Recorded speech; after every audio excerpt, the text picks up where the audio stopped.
everybody. We're here with another episode of Jammed Up with Jelly. I'm here with a very special guest, Gallo Polymath. So, Hey, how we doing? Gallo, what's going on, man? Oh, not too much. Just finally getting to coordinate. I think we've been scheduling this for about 2 weeks now, give or take. A while, yeah. We've been bumping around. Yeah. So, So, how was your fourth? yeah, pretty uneventful. Sat in, just pretty much smoked a little, drank a little, didn't do much. Was it a fun time? Oh yeah, very exciting. Probably actually gamed a little bit. We'll get to that in a while, but give us a little bit of an origin story about Gallo. Origin, fuck. Quick Texan, rundown, or and Texan. Nearly died a bunch of times. Um, Grew up in the '90s or late 1900s. Got shot at in drive-bys. Dealt with a lot of gang violence. Never was part of a gang, but just kind of in the mix of things, just where I grew up gang in Houston. adjacent. Gang adjacent, yeah, pretty much. Had a lot of friends that were gang members and just, try to stay on their good side to not get beat up so much. Still got beat up a lot because I was always messing around or finger banging some guy's girlfriend, ex-girlfriend, sister, cousin, whatever, some girl that they were interested in. They got pissed off at me. So was always getting jumped or getting into fights. Won probably a little bit more than half of them, but mostly just because I would just kind of like turn off and just kind of go savage in it, which would then get me jumped again and get into bigger fights because instead of being one versus one, it'd be like 5-on-1 and uh, that kind of crap. Uh, Joined the military, joined the army a couple years out of high school. Did that, got out after, actually, I was supposed to get out on 9/11, got out a week later. And since then, just kind of bounced around doing whatever I want, learning as much as I can on the go, and mostly blue collar stuff, blue collar work. But just kind of been techie geek, and right now having some technical difficulties, so resorting to an AirPod to get this going. But other than that, um, was happily married for 4 years and 11 days. Was or became a widow about eight Sorry to years ago, hear. and before that, I mean it's been a while, but thanks. And before that, I was actually married for 8 years. So yeah, I've been around for a while. Been around the block, Gen X, and look good for my age, but I'm pretty damn old. How old are you, if you don't mind me asking? I'm gonna be 50 here pretty soon. Oh, you're pretty good. You look pretty good for 50, I would say. Thank you. I myself am 30, and probably don't wear it well. Uh, so you said Texas. How do you like it down there? Well, I'm from Texas right now. I'm in Reno. I kind of miss it. Or what I miss is food variety. Out here in Reno, The there's not a biggest. lot of food variety. There's not a lot of. So I'm like 8 hours north of Vegas. Yeah, I'm no, actually closer to San it's Francisco. the biggest little city in the world.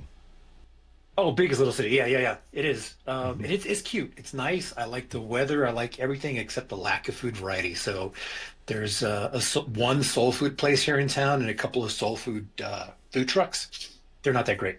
Um, like gas station soul food in Texas is better than the stuff they have out here. So, which sometimes gas station food is better than most restaurants, but still.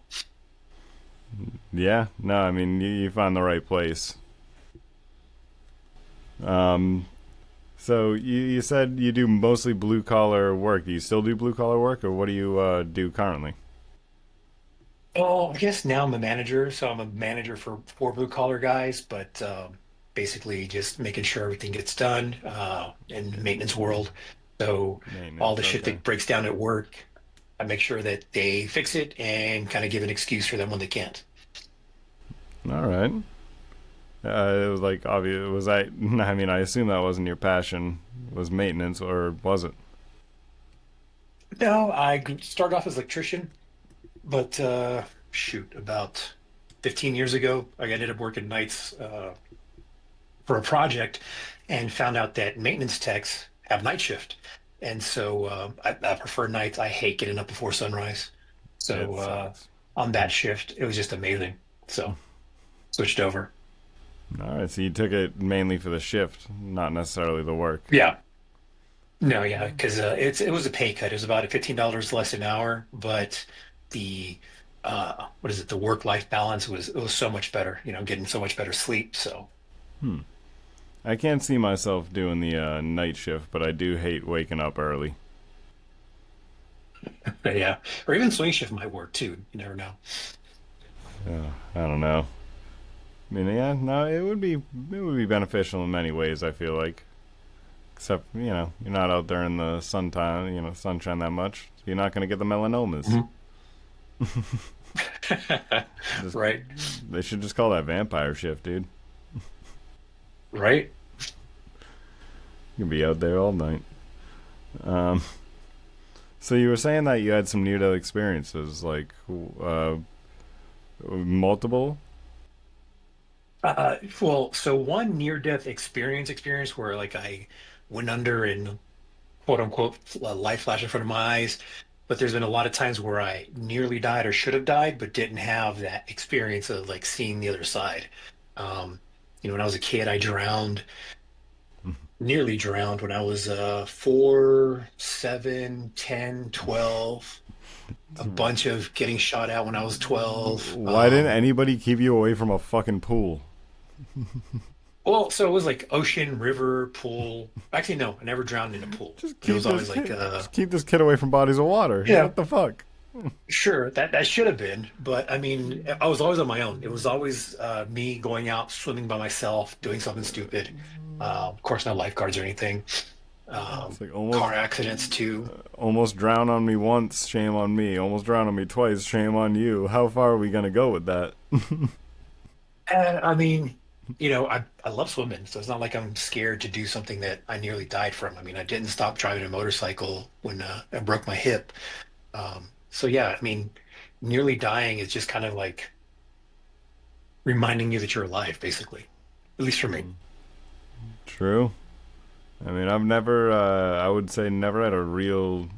I mean, I've crashed my car and that shit exploded, but not like exploded on impact. But it was on fire a few seconds after I got out of it. Um, Mm. but other than that, just getting hurt real bad. Falling on your neck a couple times because back in the day, wrestling in the backyard, you Oh, get you get a you get a yeah. DDT the wrong way, or the power bomb doesn't quite go off quite right. Mhm. Yeah, that'll shake you to the core. That's not really near death experience necessarily. That's the closest I've came. Yeah. But yeah, getting shot at is way worse than a power bomb. Yeah. The first few times it's it's surreal because you hear the gunshot and it doesn't register that it's a gunshot because some guns sound like firecrackers, some guns sound like they do on TV. Um, so the first time, and of course you don't hear it until after the shot has already been shot. So I didn't get hit, but and I didn't feel any bullets whizzing by, but um, hearing it then is just like, the fuck was that? And then you realize, oh, someone's pointing a gun at me, and I just heard that, and then it clicks, oh shit, I was shot at. And then also as preteen and teenager, so yeah, I'm sitting there trying to be tough and cool. So yeah, I was scared shitless inside, but outside I was just trying to be as calm, cool, and collected as I possibly can to, I guess, in a way, uh, psychological warfare against that guy. Of course, as a kid, I didn't know what it was. It was just like, fuck it, I'm not going to let him get that satisfaction of scaring me. So I just like, is that all you got? Um, and so then they just kind of like fuck with them, and then they just like stopped, or at least a certain group stopped shooting at me, because they realized they weren't going to scare me by shooting me unless they actually killed me, and then it's going to defeat the purpose. And Texas is a capital punishment state, so there is a death penalty there. So I didn't think they'd want to risk that just for me talking to a girl they liked. So the only thing they could do is just jump me. So So you were trying to hit on their ladies, and they shot at you. I wasn't hitting. I was, man. So let me backtrack. I was interested in girls since probably second grade. Like I knew I liked girls. I knew I wanted to get it in. I wanted to do something. I didn't know what exactly. And my mom realized that I was interested in girls and I was always chasing after them and, whatever, like girl crazy. And so one day she's giving me to talk about the birds and the bees, and I'm just like, "What are you talking about?" Because she was using like science terms, penis, vagina, this, that, and the other, coitus, and I'm just like, doesn't sink in. So finally, at the end, she realizes that, like, do you have any questions? I'm like, I don't know what you're talking about. What does And she all of goes, that mean? you and so essentially, she finally said, "You're trying to put your dick in her pussy." It's like, oh, that's what I want to do. Got it. Okay, cool. Yeah, no questions. Now I know what I need to do. And she's like, whoa, whoa, whoa, whoa. If a girl loves you enough to open up her legs, that little slut better love you enough to have you go live with her. Because I'm not going to raise you. I'm supposed to be raising you, not your kids. And That is my what your mother that is what your was mother this, said to you. yeah, and she was a savage. Like she was she was a loan shark. I'd seen her stab a guy for interrupting her in a conversation, like just stab his forearm and pin it to a table.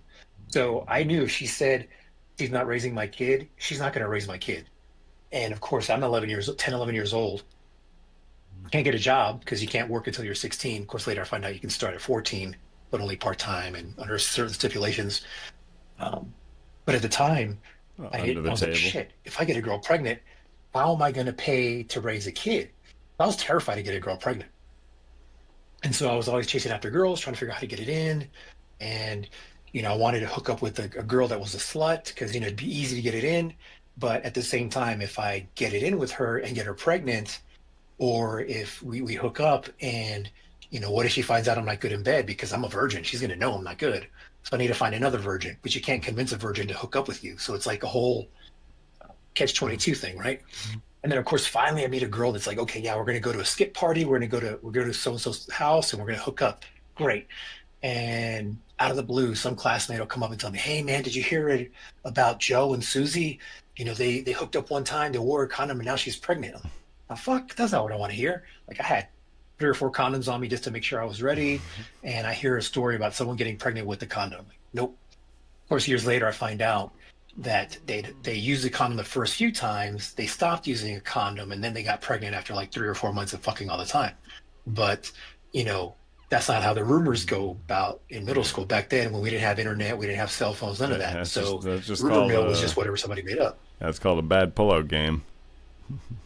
Yeah, pretty much. But back then we had no idea what pullout game was. It was just hooking up and just finish. But so I was finger banging girls, getting head, and so at some point before all this, or like around after my mom gave me the talk about the birds and the bees, but before it's actually making out with girls, um, I had a weekend where I was just like sad and depressed, started crying and hated myself.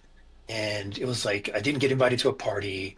I was working under the table for a bakery where my mom was working at. I was kind of like helping out, and I would get free donuts for basically working there. Um, I forgot there were like a bunch of things that just didn't go my way. And one particular thing was I gave this girl my pager number to page me and let me know that she wanted to be my girlfriend because I figured, hey, if I give her my pager number, she knows that I have a spare $10 a month to spend on having a pager and that I have money and that she's going to want to be with me because I have money. Of course, what girl doesn't want me? Of course, she never paged me. And so I was just like heartbroken. Like, why didn't she want me? So at some point, I just like stopped crying, got mad at myself because I was crying and got pissed off and said, you know what? I'm gonna be the type of girl every girl wishes they had. And so ever since then, I just didn't care what girls said. If they said no, fine, I'll just find another one. Like it was just no's was just the next was not a yes. Like I'll find a yes eventually. And I just had no problem or never got um, hurt by rejection. Like if a girl said no or fuck off or I don't like you, whatever. Like there's still another 200 girls in my middle school. There's 3 other middle schools that are within 5 miles that I could walk to. There was malls that we were going to every weekend, so I could meet up hundreds of other girls every weekend. It was just like it was a numbers game. Like some girls gonna say yes, some girls gonna let me finger bang her. She's gonna blow me or make out with me, whatever. Like it wasn't a matter of how long. It was more a matter of when. Like sometime this weekend I'm gonna make out with some girl. So Yeah, dude. Back when I was that age, I had absolutely no game at all. Still don't, but I'm lucky enough to have a lady. But you know, I mean, I still would Back then, it really wasn't much about game. never had anything. I mean, I'm a musician and stuff. Still didn't have game. Well, see, you're lucky in that sense because musicians, they just throw it at you anyways. You just have to like not be a tard. I mean, I'm mainly a drummer, but I play guitar, be in a bunch of shit and whatnot. Still, even though I know what I can do is technically impressive, it's still no game. Couldn't talk to a lady. I just get nervous. Yeah, but you see, you're lucky again. You don't have to say much. You just like nod, smile. Okay, yeah, sure. Like, and I get the nervousness part. Because there's some guys that I've helped out on Reddit that as long as they can just at least go up to a girl and say, "Hi, my name is so and so." If they can get past that, I can help a guy get laid. But it's easier getting laid than having a relationship. That's two totally different skill sets. Oh yeah, I shook that after that was almost a decade ago at least, but um, fucking it took me a while to realize that I got nothing to fucking worry about. Exactly like Yep, you were saying. Like, what's the worst? She says no. There we go. You figured that out in like what, second exactly. grade? I figured that out when I was like 20, or actually not like 18. I figured that out sixth grade, but still, it's Sixth pretty grade. young. Most guys don't figure that out till their 30s. So, Hey, shout out! I'm 30.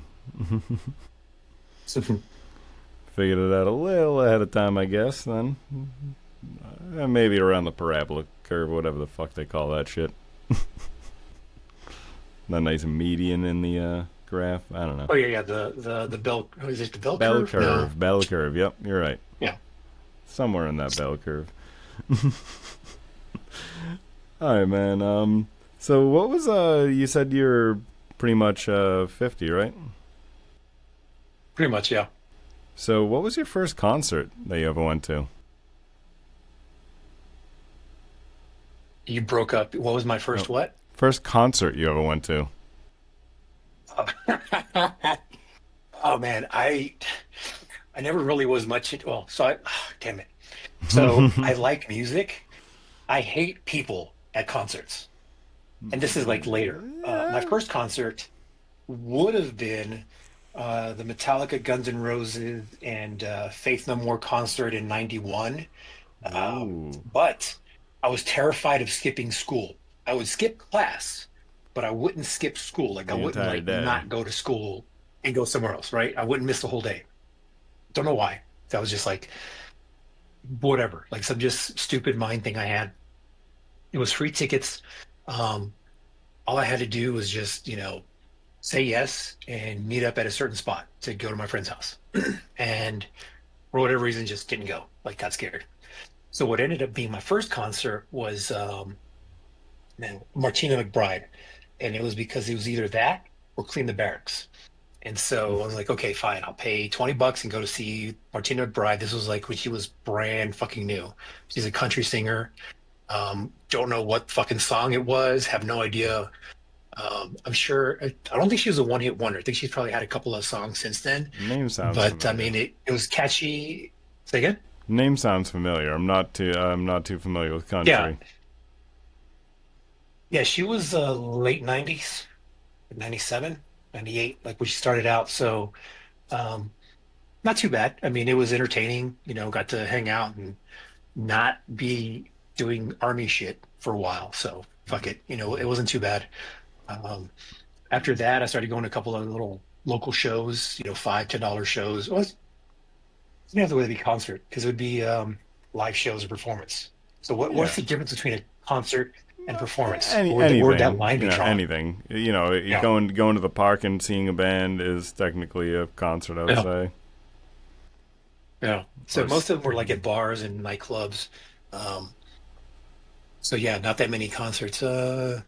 Probably the last 10 years I've been going to more concerts than I had in the previous 40. So so like, what's a couple bands that you like to see, or like, what are your favorite bands to listen to?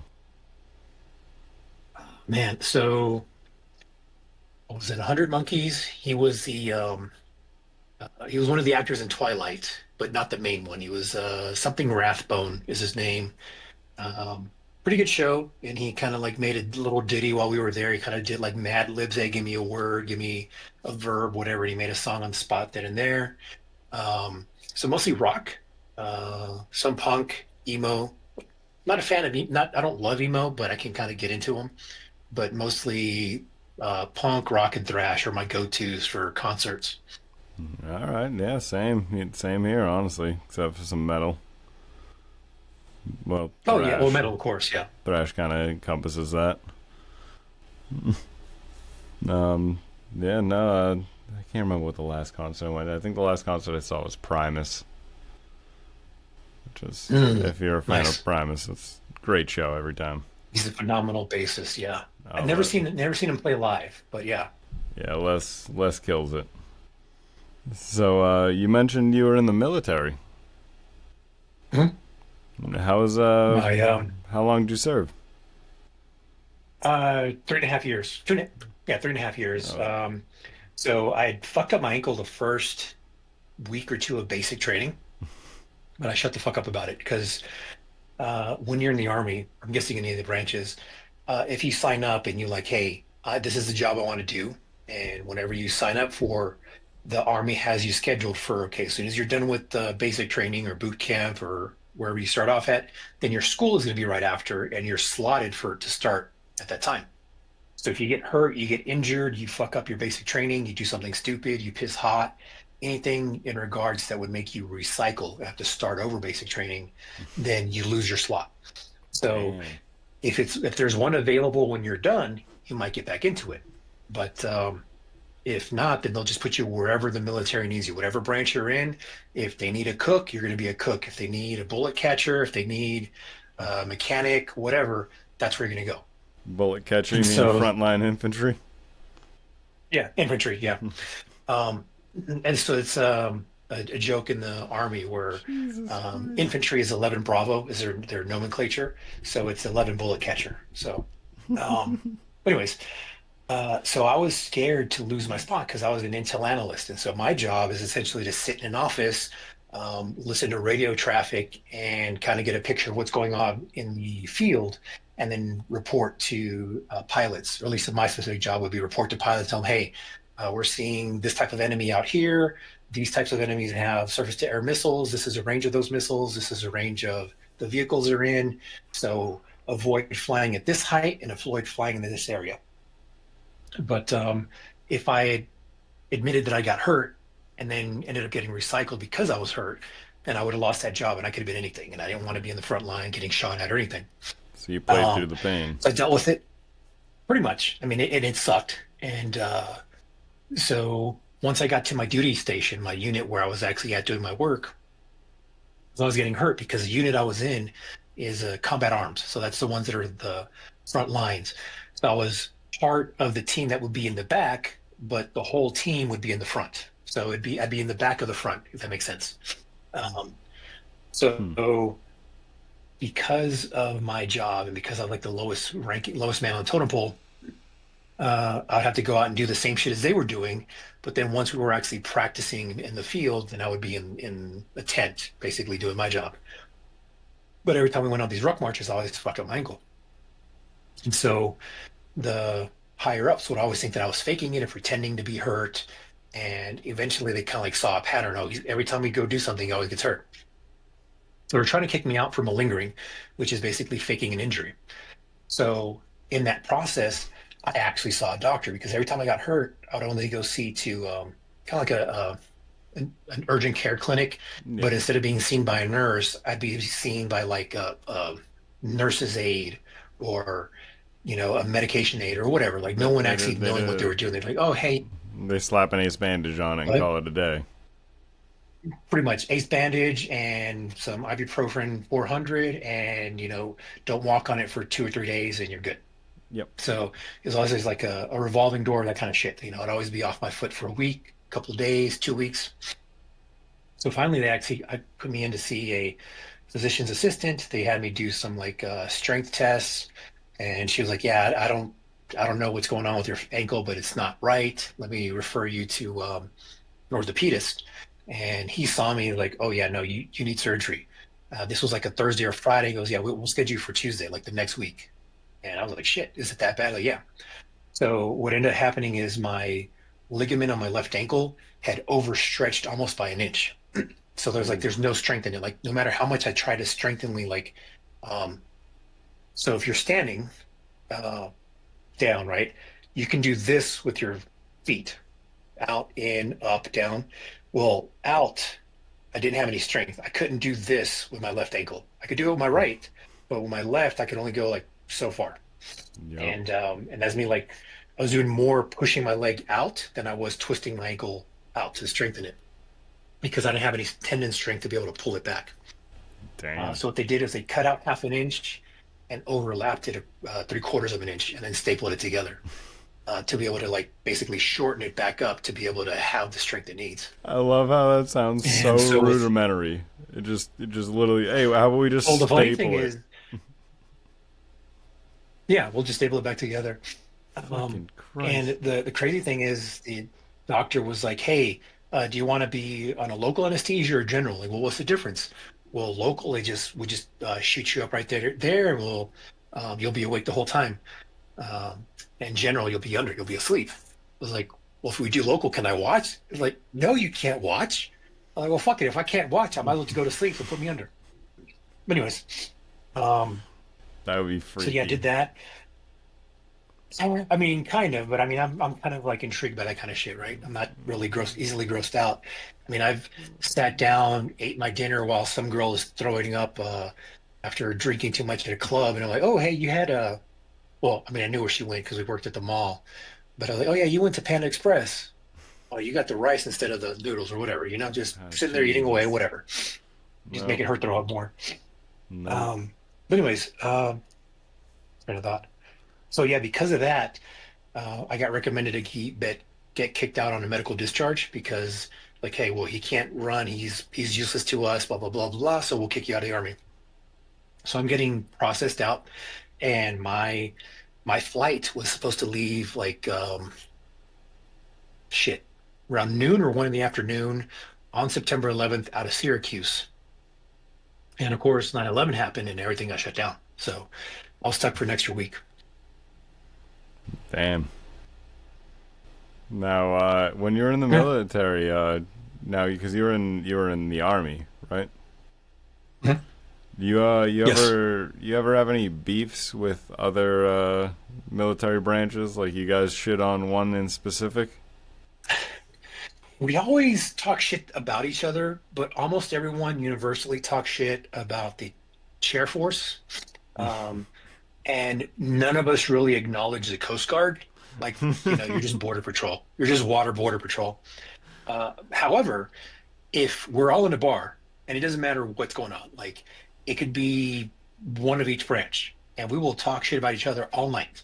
But if there's a fight, we will all team up with each other and take on the entire bar. Like there's that camaraderie, that brotherhood, that bond of military that no matter what, it's kind of like siblings. You'll talk shit about each other, beat each other up, but no one else is allowed to talk shit about your siblings. If you Yep. have a good, healthy family relationship.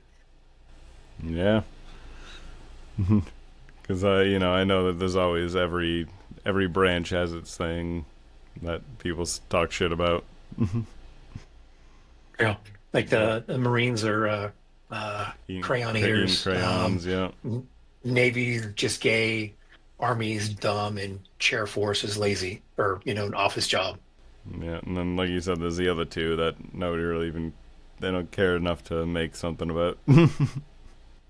Well, I mean, Space Force didn't come out until after I got out of the Army, so It sounds like such the most made up thing. I know it's real or whatever, but it just sounds like the most silly thing. Come on, right. this is really life. Okay, cool.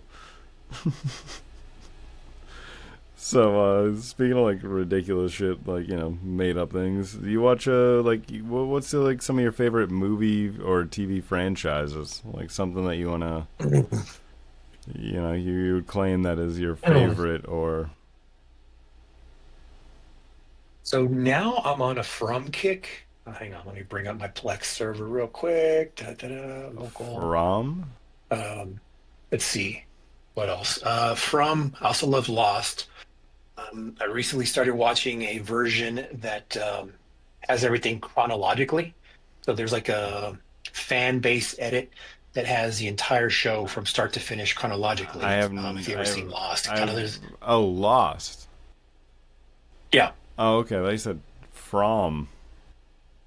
Okay, yeah. So From is a new one, and From is like a different version of Lost now. It's kind of so I instead of being in a haven't. plane, it's more of like just I've never heard of it, but all right. Sorry to interrupt you. The plane. oh yeah, yeah. And the funny thing is, um, on Lost, the black guy that lost his son is also on From. And From, he's the sheriff. It's basically people drive into a town or are driving in the middle of nowhere, driving to wherever they're going to, family vacation, anywhere in the US. They're just driving from all over the place, from Chicago, New York, Mass, wherever. They're just all over the country, driving some back road. They come into where a tree is knocked over with a couple of crows sitting on the tree. And oh, well, we can't pass this. We can't move this tree out of the way. So they turn around, back up, and start driving from where they came from. And nothing's the same. They end up driving through a town and they leave the town and they're like, oh, well, we'll just keep going. They're driving straight and end up driving through the town again. And sometimes it's two or three or four or five times before um, the townspeople finally stop them, tell them, hey, you need to come inside and stay indoors. And so there's these monsters that end up killing anyone that are outside. And then you kind of learn more about the lore and the history the more that you watch the show. But there's also a lot of flashbacks. So it's kind of like Lost in that sense that you're kind of just stuck somewhere and you don't know what's going on or how to get out.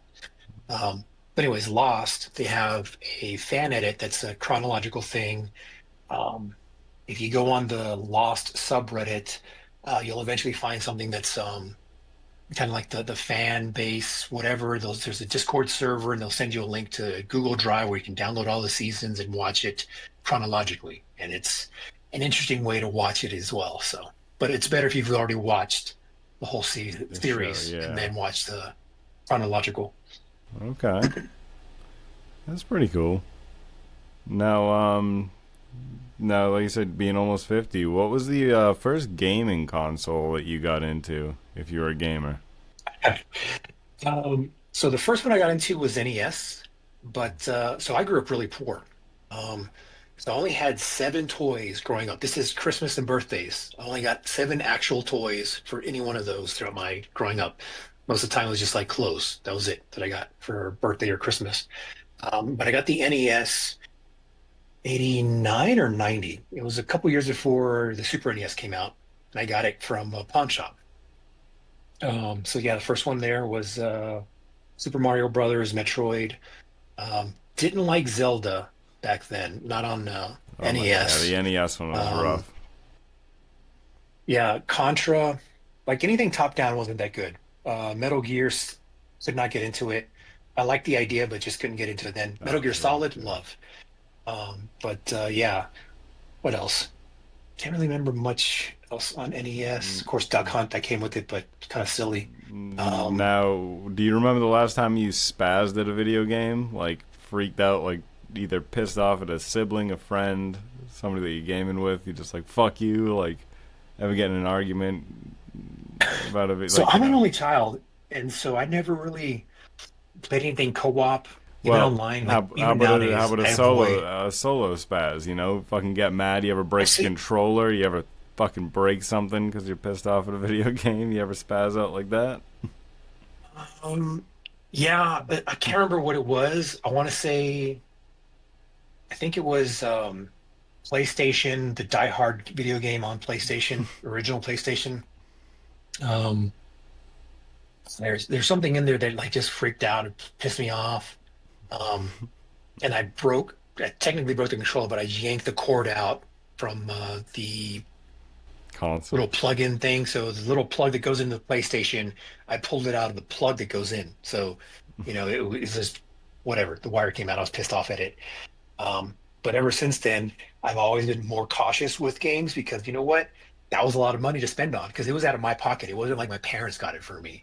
It Yeah. was always shit that I had to buy myself. And so, like, ever since then, I've always seen, or no matter how mad I get, I don't take it out on things because I see it as like that's $300, or not even that's $300. That's like 50 hours of my time or 10 hours of my time that's going to cost me, Yeah. that I threw away, and then 10 more hours I got to work to be able to afford to buy that thing again, whatever it is. So it's not just the time that it costs, but the time it's going to cost to replace. So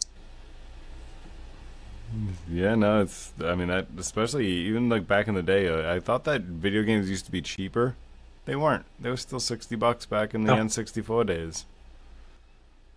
40 to 60, yeah. And the funny thing is, I was kind of like the GameStop for so because I was poor, I was always hustling.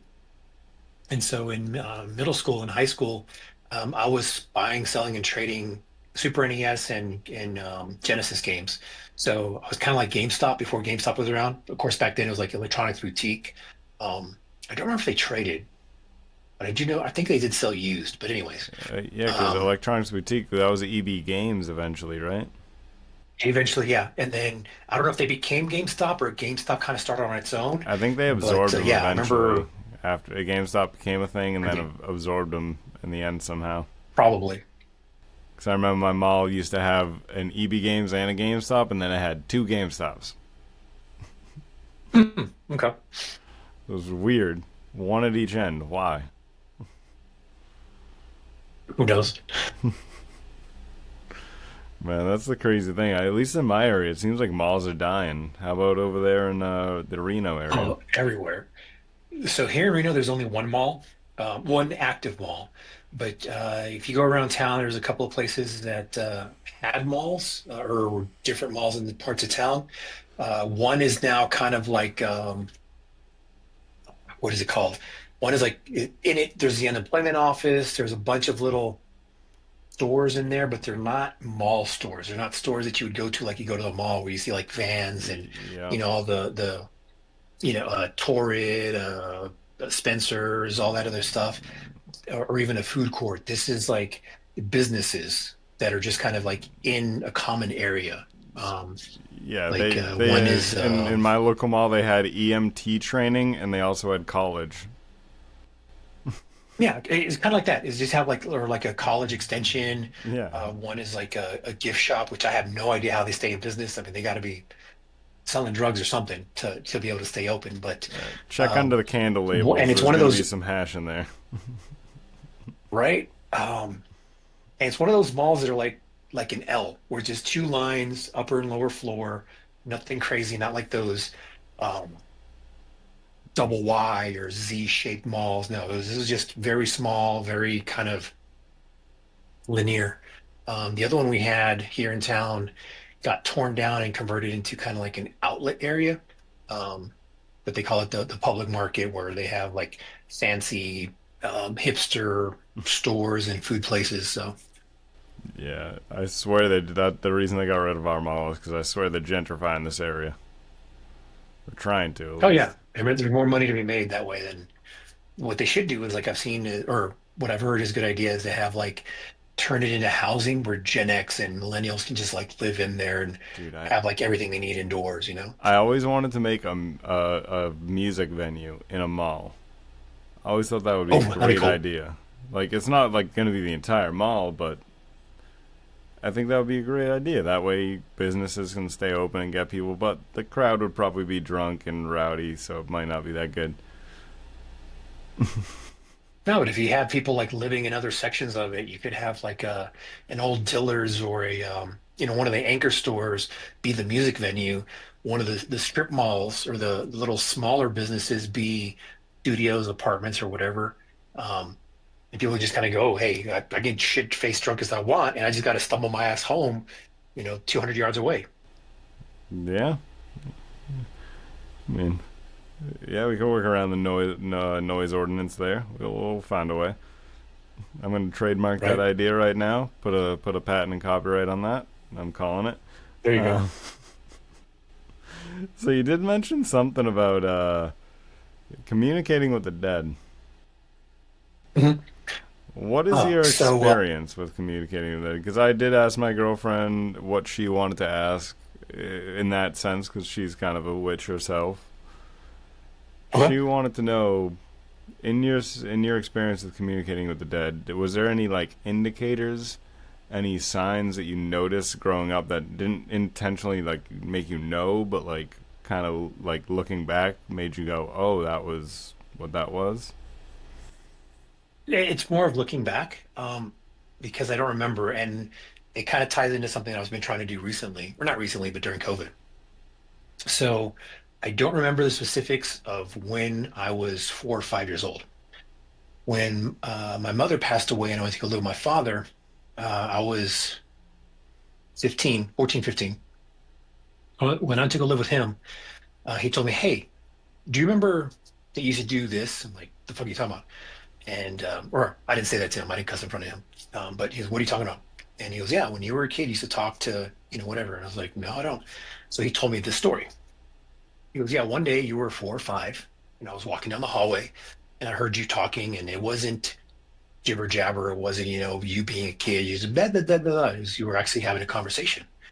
And he stopped and listened, but he heard it was like a one-sided conversation, just basically talking to myself. Hmm. So he peeks in and he goes, "Hey, who are you talking to?" And I tell him, this is him telling me the story. I tell him, "Yeah, I'm talking to grandpa." He goes, "Oh, you're talking to Abuelo Chulo." I'm like, "No, I'm talking to your father." And that made him have a chill down his spine because his father passed away almost a year before he even met my mother. And Wow. so the only grandfather I knew was my step grandfather, right? And he's like, "Oh, okay. What are y'all talking about?" And at the time, my father told me specifically what I said, but now I don't remember exactly. I just remember that I said, "Yeah, grandpa says he's proud of you for XYZ whenever you did this back in 1960, whatever. And he wanted to let you know that he was proud of you for it, even though he never told you." And that's in another chill down his spine. All right, what's going on? And he had me explain or tell him what my grandfather was wearing, and what he was wearing was exactly what he was buried in: the suit, the color of the suit, the tie, what the tie looked like. Um, and there was two other things that I told him that I don't remember at all. Like there's just like he's telling me this whole thing uh, 35 years ago that I did 45 years ago. So it's memory's fuzzy. I don't remember the whole details. All right, cool. So that I don't remember. What I do remember is when I was 7 or 8, after my parents had gotten divorced, my father would pick me up and take me to go visit all my aunts.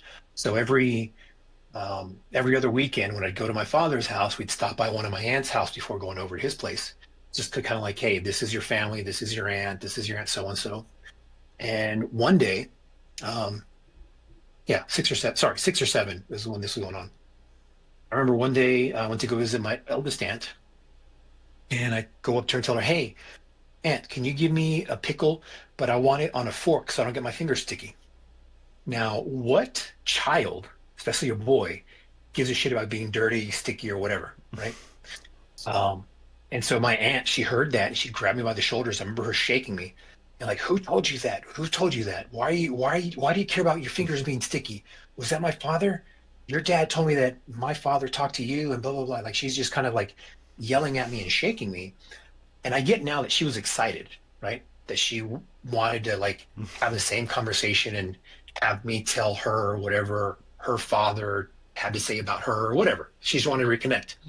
But as a Just 6 year shake, old, scared the yeah, shit out of me. yeah. Just shake a Shaking me, right? child, shake a Uh, child, get the spirits out. yeah, hit them spirits here, boy. And so I freaked out. Of course, I don't know if I did talk to my grandfather then to relay any messages or whatever, but I do remember being shaken because I relayed this information. "Hey, I want a pickle, but I don't want to get my fingers sticky," because that's what my grandfather doesn't like getting his fingers sticky. That was like his thing. He didn't like sticky fingers or greasy hands or anything like that. So that stuck with me. Fast forward to COVID when I started my podcast, or actually I started my podcast before, but during COVID, I was having a conversation and I had three different events. Two of them were like clairvoyant or witchy guests. And during the podcast or like during the recording, they're like, "Hey, you know what? I need you to delete this conversation, delete this recording, because just whatever was going on spiritually told them that does not need to be out there. Uh, but doesn't they didn't say, hey, don't ever talk about this. So, anyways, um, we're having a conversation. We talk about things, and I just kind of touch on that I used to talk to the dead, right? And one was like, whoa, whoa, stop, stop, stop. We need to stop this conversation. That's what this is. And she said, or one of them had said that she was feeling something the whole time we were talking, and essentially that I have entities around me that want me to open up my third eye so they can talk to me. And it's not just family members, it's other bigger beings that want to communicate with me, want to have a conversation, and need Um, me to hurry up and open up my third eye. However, comma, I had been looking into opening up my third eye again for about a year or two prior. Like I'm looking on YouTube, I'm searching my search history or searching online to try to like how to open your third eye, how to decalcify your pineal gland, how to do this, how to do that. And everything I've tried, meditations, blah, blah, blah, just doesn't work, doesn't sink in, doesn't whatever, right? So this isn't anything I'm like talking to everyone about. The only thing I ever mention is that, yeah, as a kid, I supposedly talked to the dead. And I kind of share part of the story that I just shared right now. The first part is me being a kid. And so in these conversations online with these clairvoyants, never brought that part up. I think only one of them I'd mentioned that as a kid, I supposedly talked to the dead. Um, and so they're both kind of like, hey, whatever's going on, you need to go ahead and hurry up and open up your third eye. You need to do this, you need to do that. And they want to talk to you and delete this conversation, delete this recording, and I got to go. Like they were like scared of whatever was trying to communicate with me. Um, a couple months after that, my girlfriend, or my primary, we're laying in bed. She's a white girl. Her Spanish is "uno más cerveza, please, por favor." Whatever. Like that's her me limit. habla español un poquito. That's better than her. That's a lot better, accent wise, better than her, Un poquito. right? And so one Mia night, es Puerto um, Rican. it's so one night we're laying in bed, high as shit. We just started making, or she started making tincture, basically, damn it, uh, RSO, Rick Simpson oil. So she would like reduce weed into tincture, make it. We make our own little I'm gummies. familiar. Yeah. So we started instead of buying gummies, it'd be cheaper because I had a plug that would give me like dirt cheap ass weed. We'd make our own RSO. We'd get like um crap. I don't even know how small of an amount to make, but it's like two pinheads worth of RSO into a gummy and then swallow that gummy whole and just, wait about an hour and just get hit, right? Oh Well, yeah. one day she ends up with like a teaspoon of RSO. I mean, just ungodly amount. She takes it and she's just like mumbling and whatever in her sleep. I'm just sitting down watching TV and she starts talking to me in Spanish. Not good Spanish, but better than what, you know, slightly better accent than what you just showed right now. Should And channel it. she she's telling me in Spanish, it's like Jello. It's hard to get through. And what the fuck are you talking about? Hard to get through? Like, yeah. And then she kind of dozes off. I'm like, okay, cool, whatever, Jello. Um, and then she comes back and says, the answer to your question is yes. This is all in Spanish. And I'm like, what? And I'm having a conversation with her in Spanish. And she's like, what question is yes? The one, your prayer. The answer to your prayer is yes. Okay. And never have I ever, well, I have shared this on a couple of podcasts, but up until that time, I'd never said what I was doing mentally. So every night before I went to sleep, part of the meditation thing would be like making yourself open. And I would lay there, talk in my head, and say, hey, whatever entity is out there that wants to help me open up my third eye, I accept your help, blah, blah, blah. Um, when I was having the recordings with the clairvoyants. They were like, "Hey, be careful how you say it. You need to make sure that you're not a vessel for whatever you open yourself up to. Um, you know, because you could get locked into something you don't know, you don't understand, and then it could fuck you in the end. So whenever you do that air quotes prayer, whatever you're trying to do for meditation, make sure you say you're not going to be a vessel for whatever you're opening yourself up to. That Hmm. you'll accept guidance, you'll accept leading, you'll accept whatever help anything that's out there wants to give you, but you're not going to be an instrument for them. So protect yourself Okay. that way. All right, cool. All right. I So I've like been doing that. that in my mind every night.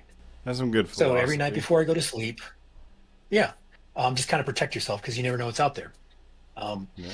or what you're attracting or whatever. So I'm like, all right, cool. So I start doing this thing in my mind, saying that thing for months, right, or a couple of weeks at this point, Like a with the mantra. addendum. Kind of, yeah, like a mantra, prayer, whatever you want to call it. But this entity or my girlfriend is telling me, yeah, your prayer, whatever it is you're praying for, yes, I will help you. I'm like, help me with what?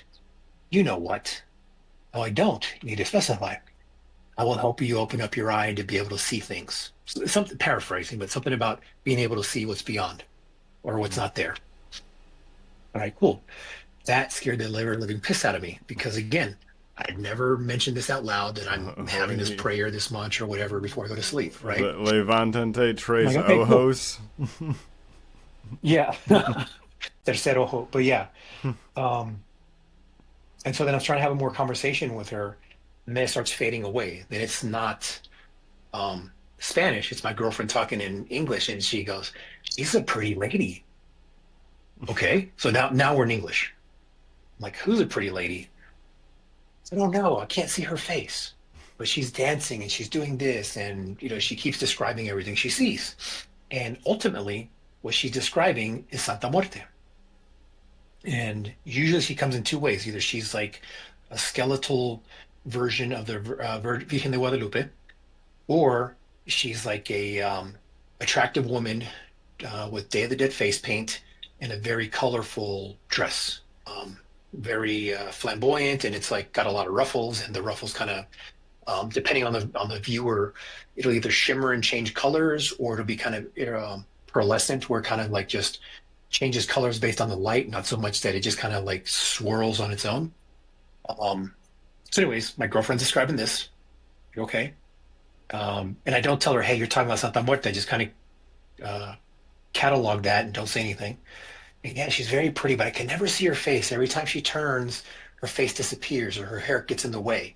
And that's kind of like one of the trademark things. If you see the woman version, the flesh and bone one, you never see her face head on like this. You only see it partially as soon as she turns and it kind of gets blocked, and then you see the other side. Or it'll be like morphed to where you only see the side. You never see the eyes dead on.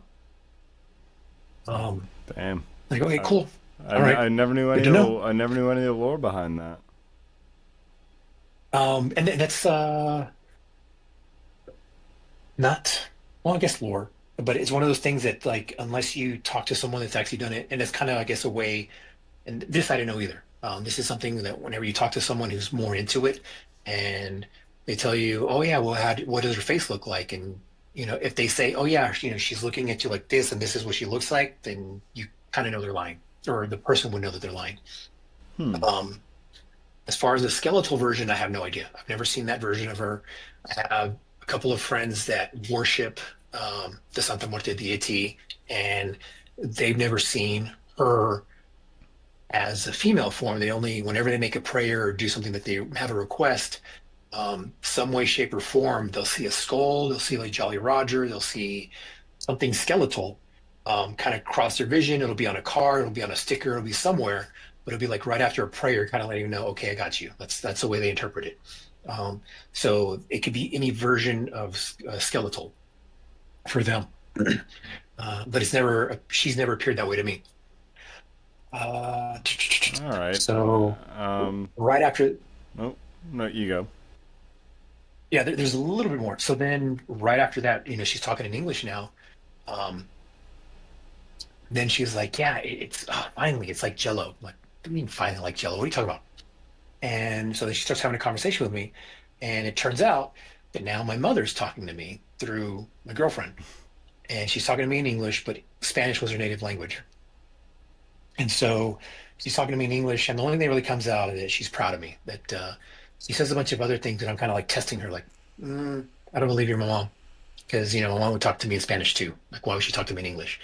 And she's like, no, it's hard to get through, and it's easier this way. That's all she would say. It's hard to get through. It's like talking through Jello, blah blah blah, and that I'm wasting time with all these questions. I'm your mom. Um, and hurry up, which I'm guessing was hurry up and open up your third eye because I guess she needs to talk to me as well. Uh, Hmm. and so then a couple hours later, once my girlfriend sobers up, I tell her, hey, do you remember anything? What? She goes, no, as far as my girlfriend's concerned, she was asleep the whole time. Like she just got super high and fell Damn. asleep. No recollection of the conversation. So, yeah, So Rick Simpson oil opens the third eye. I guess if you take enough of it. Yeah, no, that's crazy. I mean, back in the day, we used to cook the BHO, which is much different, but that's the all right. Rick Simpson oil, that stuff is way more potent. That stuff is Oh, the yeah, it's fucking scary. it's pure. It's good distillate right there. All right, so I'm gonna Yeah, like throw that. some ridiculous questions at you here. Okay. So we're gonna start with a pretty mild one of like, what kind of odd things do you think you have a collection of? Like, what is something you collect that most people wouldn't have? Bugs, like stamps, something like that. Action figures. Uh, What do you hmm. have? I would say a toss up between like books and old things to be repaired. Like I have 6 vintage like Singer style, old style sewing machines. I rebuild them, sell them. I've got 3 now, or 3 fixed, and 3 need to be fixed. But I'm gonna get out of that because it's just time consuming. It's getting harder and harder to find parts to fix things, I can or at least imagine. find quality parts to be able to fix them. So it's getting expensive because trying to find the parts, you usually got to find people online that are selling old 4 parts only Singers to be able to fix the ones that are now available because no one's making the parts to repair them anyways. Yeah. So it's fun, but it's not as lucrative as it was like 10, 15 years ago. So now I'm just going to fix what I got and then just get rid of it. Um, so yeah, just kind of So like old sewing shit to be machine. fixed. Yeah. God damn. That's not too bad. Now, I do like to ask a lot of people about their slang terms. And I'm not talking about racial. Um, so don't worry, we're safe there. So like, I like to ask people, what's like your slang term, your favorite slang term for money? We talking cash, De Niro, greenbacks, fat stacks, dough, cheddar, lettuce, Mm. moolah. What are we doing? Oh man, I used to just call it cash, and um, here in the past 4-ish years, like just a little after COVID, I didn't call them FRNs, Federal Reserve Notes, and it's a whole rabbit hole as to like it. Some people would call it sovereign citizenship, which is it is not, but it's kind of like in the same vein. But they're actually also like floating rate notes, and it's just a whole rabbit hole to go into. All right. Um, Now, what's your slang term for urination? You taking a Take a leak, piss, or taking a whiz, you taking a or leak, draining the lizard, piss break. Look so at that. He's even got yeah. So cars. normally, yeah. So normally, whenever because I do a lot of podcasts or I join a lot, so it'll either be piss break or food because like um, some of the podcasts I'm on, we go on for like 3 or 4 hours. And so like, hey, you know what? I got to take a piss break. I got to, grab something to eat, whatever. So it's easier than to try to, hey, time out, and then try to type something in the chat or, interrupt because some of them are like, they kind of like do like you, they do OBS and I can just flash this.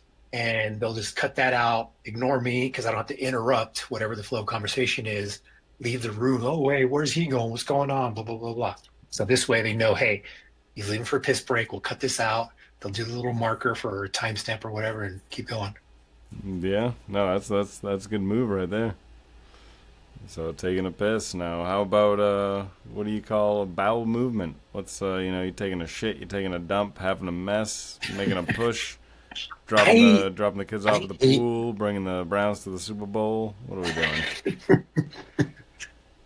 uh, Actually, Brazil so Brazil it said varies. cutting the tail off the monkey.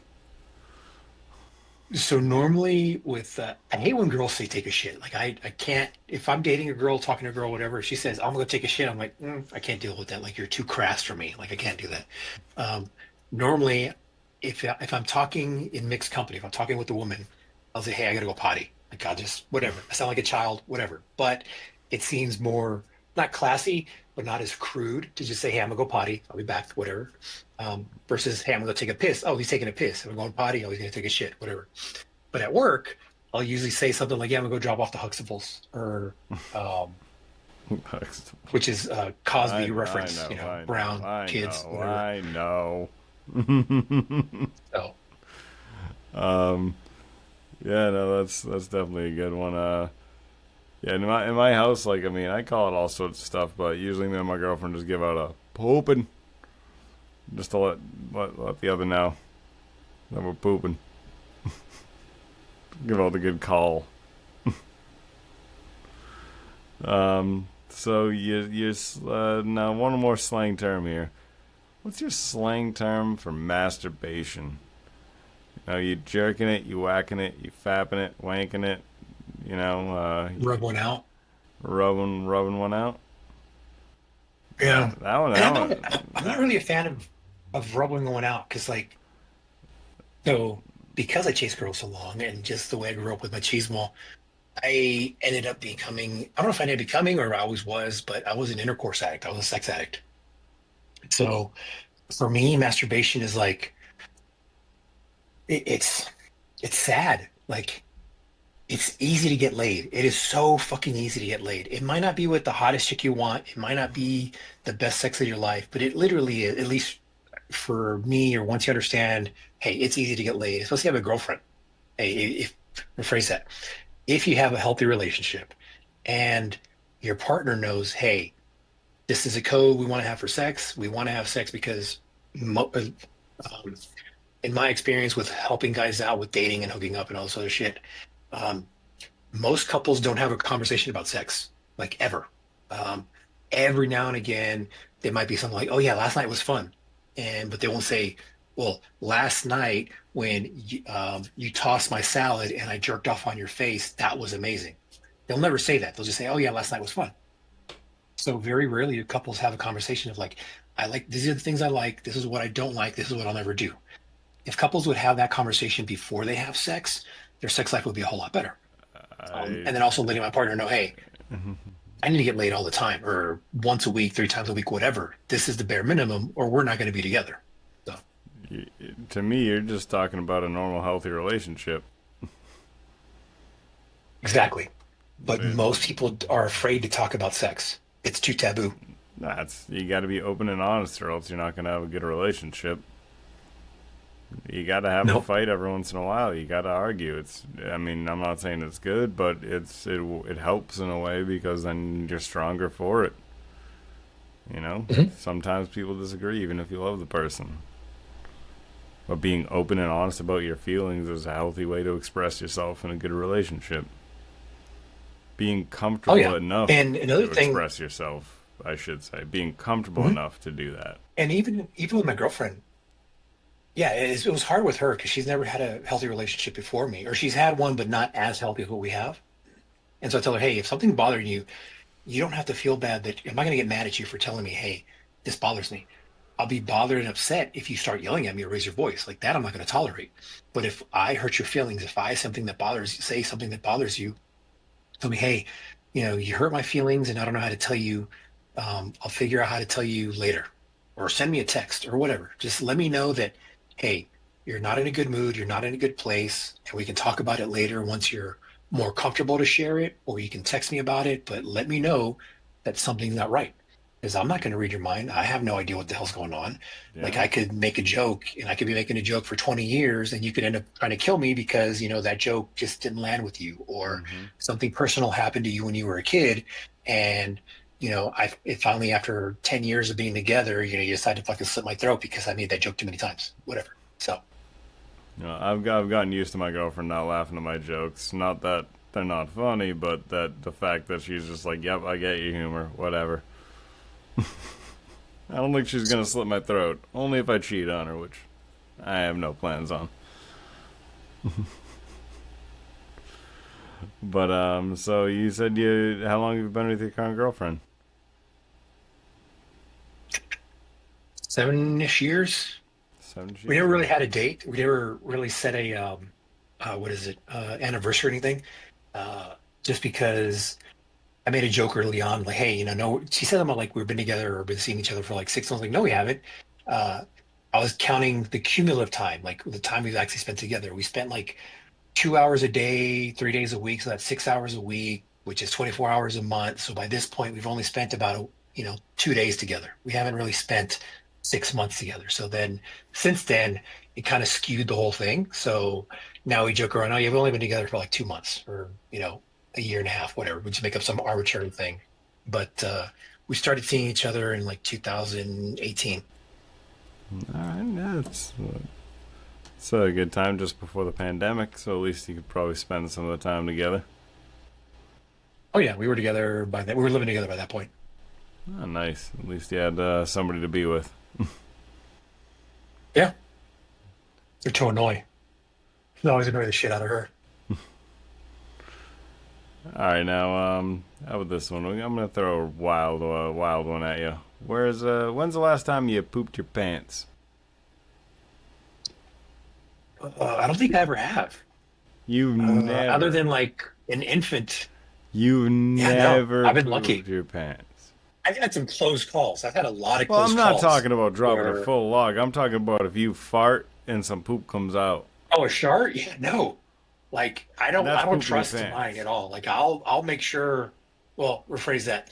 I know when to not trust them whenever it's like something like Taco Bell or anything with any too much milk. Like I won't have milk unless I'm at home. And now I learned how much milk I can have and can't have with like cereal. I can have cheese, I can have yogurt, I can have anything else, but like straight milk and cereal or milk and cookies, I can only have a third of a cup of milk raw, or I could have half a cup with cereal, but I have to eat that cereal with the fork, so that way I don't get any milk with the cereal as I'm eating it. Man, So yeah, again, I I'm swear very cautious about not pooping my pants.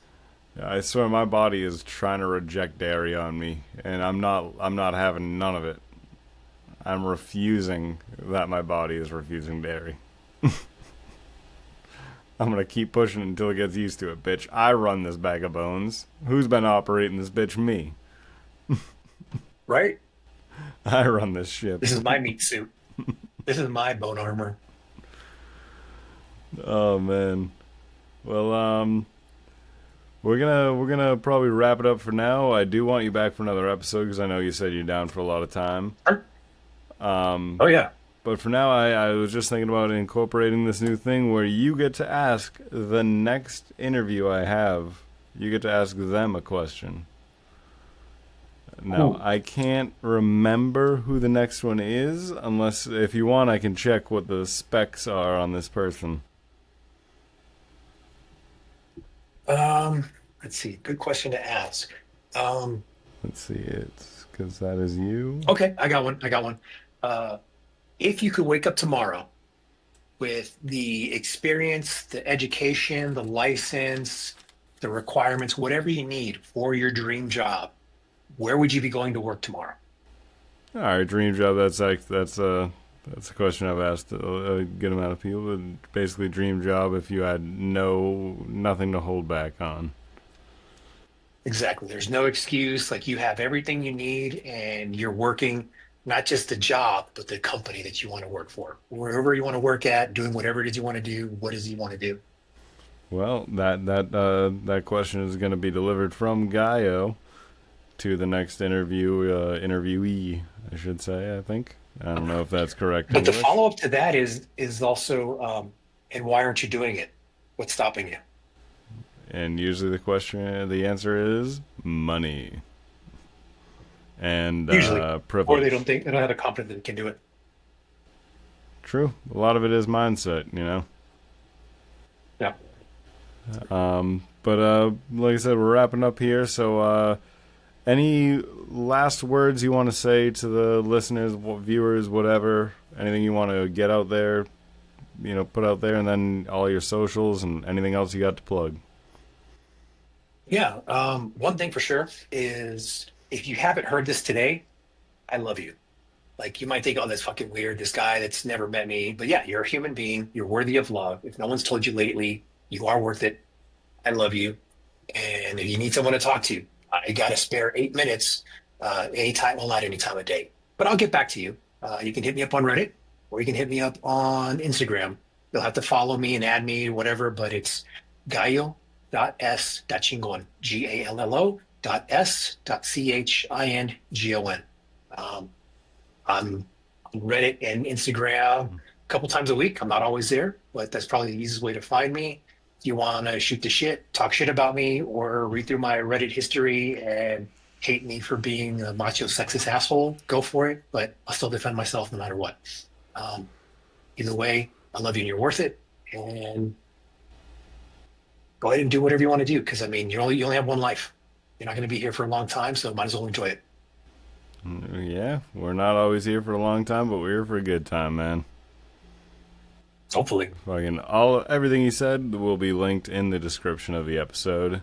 Thank you everybody for listening, watching. Thank you for being a follower, and we'll get back to you with another episode of Jammed Up a Jelly. Probably another one with this guy here, Gaia. We'll like I said, we'll be catching back up with you, man. You got a lot of stuff to talk about. You have a story to tell, man. Awesome. Couple. But everybody check back in for another update with Gaia. Peace out.